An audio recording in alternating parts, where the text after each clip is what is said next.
Survivor, lovely chap in the Ardoin, God bless him, who did actually say to me, if you carry on filming, your family will only be able to identify you by your dental records.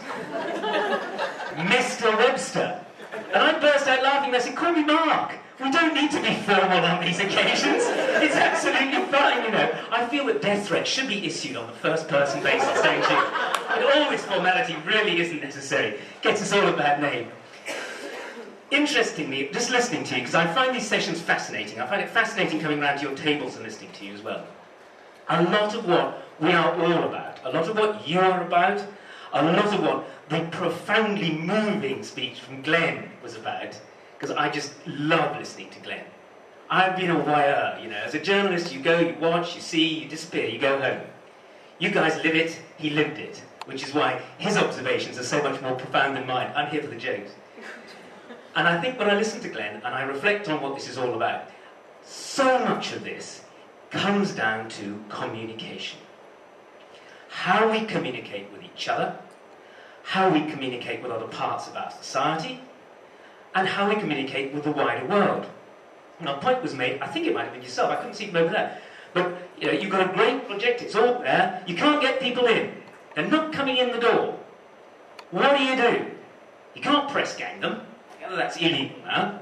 So what are you going to do to get them in? Now, I would humbly suggest to you that the media is very much there for that sort of thing. Now, I know that immediately some people say they hate good news stories.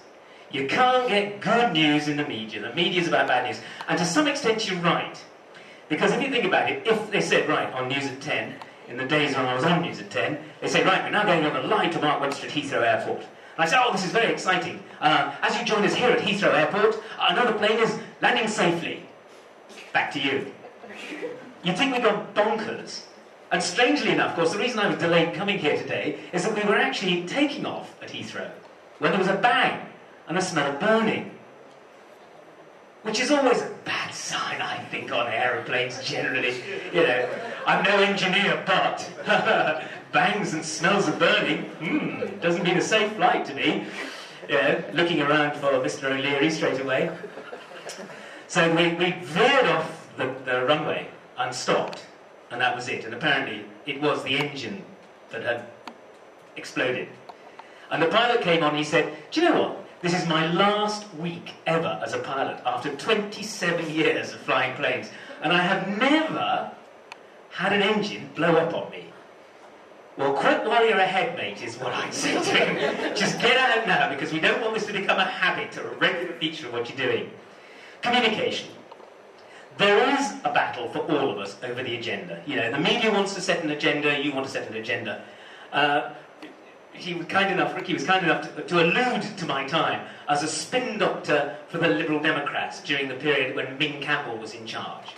I can only observe that clearly I wasn't a very successful spin doctor, because we had a hell of a time, got a fantastic kicking from the media, and we fought day in, day out to try and get our story across. No, he isn't too old. He's only 66. He's a stripling, if you live in China.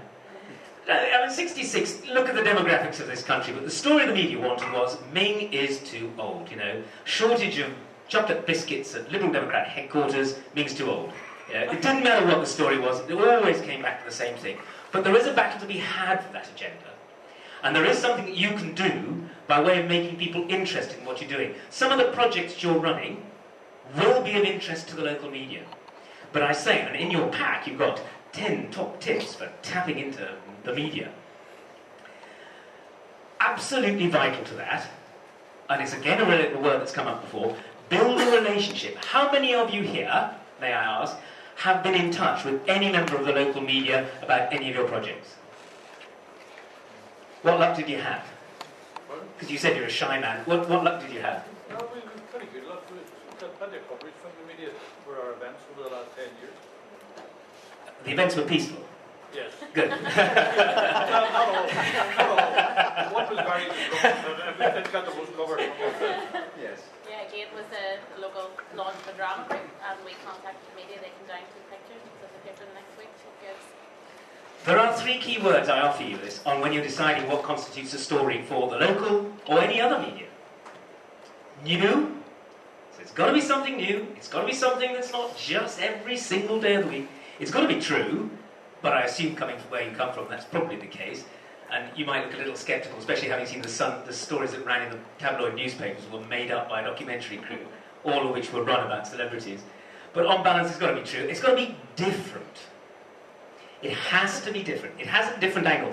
So when you're thinking of your events, when you're deciding how you're going to present them, try and make them visual. And then the snappers will come down. They will take photographs.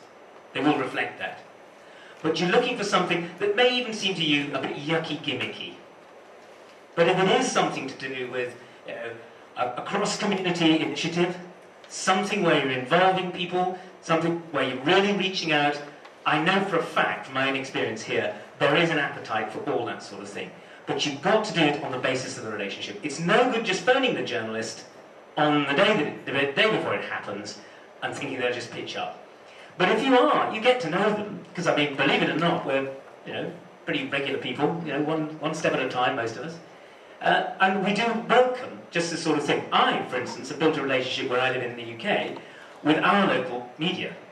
I obviously don't feel it's a problem to talk to them, but I will let them know about other stories if I hear about other things that I think are of interest to that journalist. And so when I do phone up about a project which I'm involved in, I've got somebody who I know who I am talking to. As well as the new, true and different, the absolutely critical element of all these things, the absolute heart of most good stories, is human interest. If you've got a case study you can put forward, if there's somebody who is prepared to talk personally about their experience, and a lot of folk in this room have been on a journey, I know, and I feel a lot of you will think that it's not special. Most people, I tell you, I could go and talk to people living in refugee camps, or people who've survived earthquakes, and they wouldn't think their experience was special. Now, for us, from our perspective, it's extraordinary.